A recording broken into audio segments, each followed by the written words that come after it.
আচ্ছা তোমার নাম? আমার নাম শরীফুল মণ্ডল।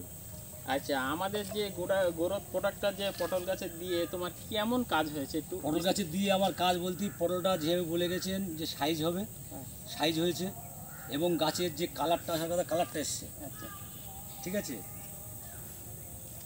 আর কেমন বিস্তৃত হয়েছে আর একটু বলুন। এই মানে এইবার এই যে লালটা আর কি, হ্যাঁ লালটার যেটা একটা প্রবলেম আর কি। এই যে ফুলগুলো যে হ্যাঁ এই যে লাল লাল হয়ে যাচ্ছে, কড়িগুলো লালটা এই যে এখান থেকে এই যে এটা কিন্তু এখন নষ্ট হবে না, আচ্ছা আচ্ছা এটা এটা ফুল ফুটে যাবে, হুম। ফুল ফুটে যাওয়ার পরে ফুলটা ছোঁয়াচ্ছে, হুম। ছোঁয়ানোর পরে লাল হয়ে যাচ্ছে। লাল হয়ে যাচ্ছে। এই যে লাল হয়ে যাচ্ছে, এগুলো কিন্তু তাহলে ছোঁয়ানো। আমাদের এই গ্রোথ প্রোডাক্টটা চাষিদের ভাইদের ডেভেলপ হবে বলে মনে হয়? আমার হয়েছে তো, সবাইকে হবে? এবার আমার হয়েছে, এবার আমার আবার সবাই নেবে কি না নেবে। হ্যাঁ তাহলে তোমার ঠিক আছে। মাধ্যমে একটু কেননা আমার প্রচার পটল এই দেখেন, শোন, আমার পটল সব ছোট হয়ে গেল, পটল দেখছেন তো, হ্যাঁ আপনাদের ওষুধটা দেওয়ার পরে পটল লম্বা হয়েছে, লম্বা হয়েছে যাক ইনশাল্লাহ। পটলটা খুব সাইজও হয়েছে।